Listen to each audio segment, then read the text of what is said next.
श्री गणेशाय नमः। ओम श्री परमात्मने नमः। अथ पंचमोऽध्यायः। अर्जुन उवाच ओम संन्यासं कर्मणां कृष्ण पुनर्योगं च शंससि यच्छ्रेय एतयोरेकं तन्मे ब्रूहि सुनिश्चितम्। ओम श्री परमात्मने नमः। भावार्थ. अर्जुन म्हणाला, हे कृष्णा, सर्व कर्मांचा संन्यास इष्ट आहे असं आपण एकदा सांगता आणि पुन्हा कर्मयोगाची प्रशंसा करता. मग मी समजावं तरी काय? यातील एकच जे काही श्रेयस्कर असेल तेच मला निश्चितपणे काय ते सांगा. रात्रंदिन आम्हा युद्धाचा प्रसंग, अंतर्बाह्य जग आणि मन. या तुकाराम महाराजांच्या उक्तीप्रमाणे महाभारत युद्धाच्या प्रारंभी अर्जुनाची अवस्था झालेली आपल्याला दिसते. तसं पाहता भूलोकावर राहून स्वर्गलोकाशी संबंध ठेवण्याइतका अर्जुन हा उन्नतात्मा आहे. तो श्रीकृष्णाचा भाऊ आहे, मित्र आहे, सखा आहे. सख्य भक्तीचं अद्वितीय उदाहरण म्हणजे अर्जुन. तरीही भारतीय महायुद्धाच्या वेळी मित्र, नातेवाईक यांना समोर बघून अर्जुनाच्या मनात तुंबळ रण माजतं. तो हतबुद्ध होतो. त्याचं मन विषादाने भरून जातं. कर्तव्य अकर्तव्याचा भ्रम त्याच्या मनात निर्माण होतो. उद्विग्नता, कारुण्य भावना यांनी त्याचं मन मोहित होतं. याचं वर्णन करताना ज्ञानेश्वर महाराज म्हणतात,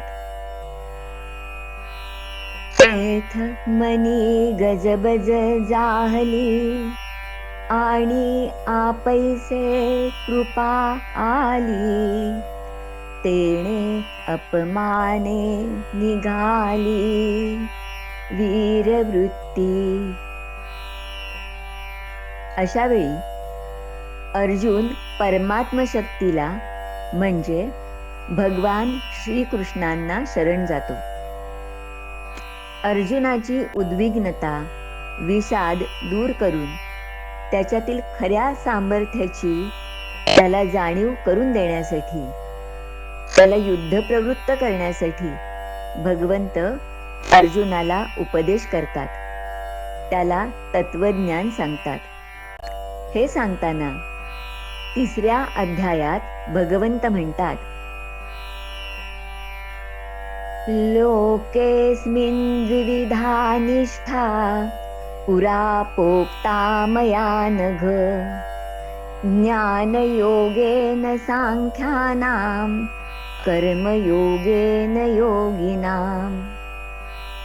म्हणजेच भगवंतांनी ज्ञाननिष्ठा आणि निष्काम कर्मनिष्ठा सांगितली आहे. आता निष्ठा म्हणजे काय?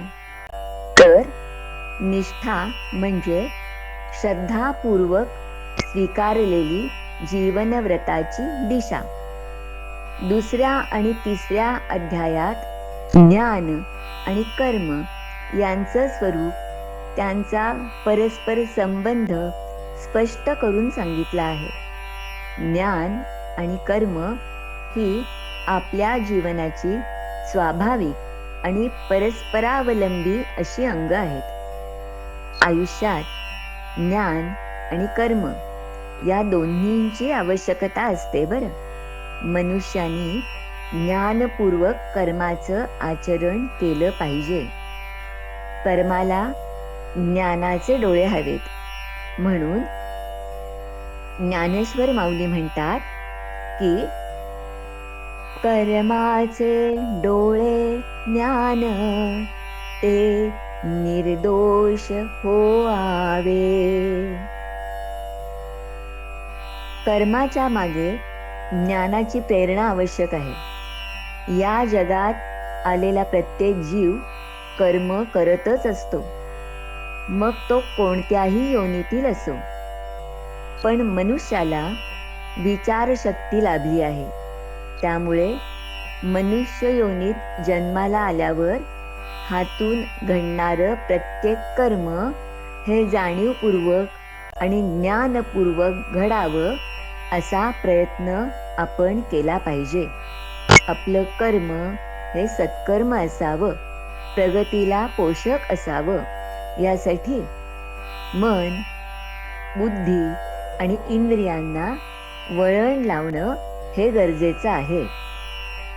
कर्माला कर्मयोगाचे आणि ज्ञानाला ज्ञानयोगाचे स्वरूप देता आले पाहिजे. जीवनातील ज्ञान आणि कर्माची जागा कोणती?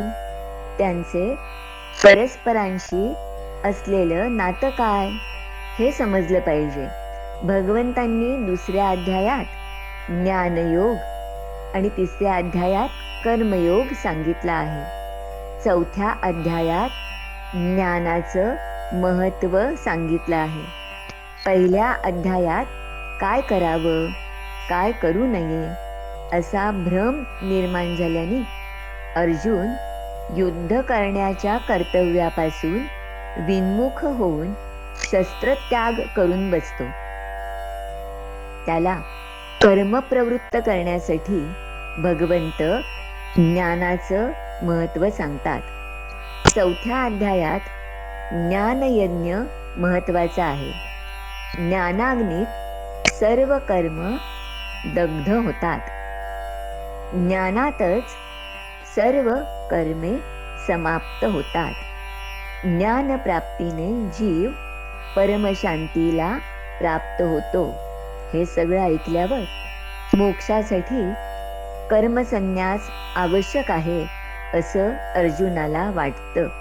3ऱ्या अध्यायात सांगितलेला कर्मयोग मात्र अर्जुन सोयीस्करपणे विसरतो. म्हणून कर्मसन्यास आणि कर्मयोग यापैकी जे काही श्रेयस्कर आहे ते एकच मला निश्चितपणे सांगता का, असं तो भगवंतांना विचारतो. गीतेच्या 1ल्या अध्यायात अर्जुनाची जी संभ्रमित अवस्था झालेली आहे तशीच अवस्था आपल्यासारख्या सर्वसामान्यांची झालेली असते बरं. यातून बाहेर पडण्यासाठी शरीर, मन, बुद्धी आणि इंद्रिय यांचं प्रशिक्षण आवश्यक असतं. त्यातून विचार प्रक्रियेला वळण लागतं, मनुष्यत्वाचं शिक्षण मिळतं. त्यासाठी भगवद्गीतेचा अभ्यास करून ती आचरणात आणली पाहिजे बरं. आदी शंकराचार्य, श्रीरामकृष्ण परमहंस, स्वामी विवेकानंद यांच्या चरित्राचा डोळसपणाने अभ्यास केला पाहिजे. हे तिघेही ज्ञानी होते, भक्त होते, तसेच ते प्रचंड कर्मी होते. ते कर्मसंपन्न जीवन जगले. त्यांचं अनुसरण करण्याचा प्रयत्न आपण केला पाहिजे बरं. श्रीकृष्णार्पणमस्तु. शुभं भवतु.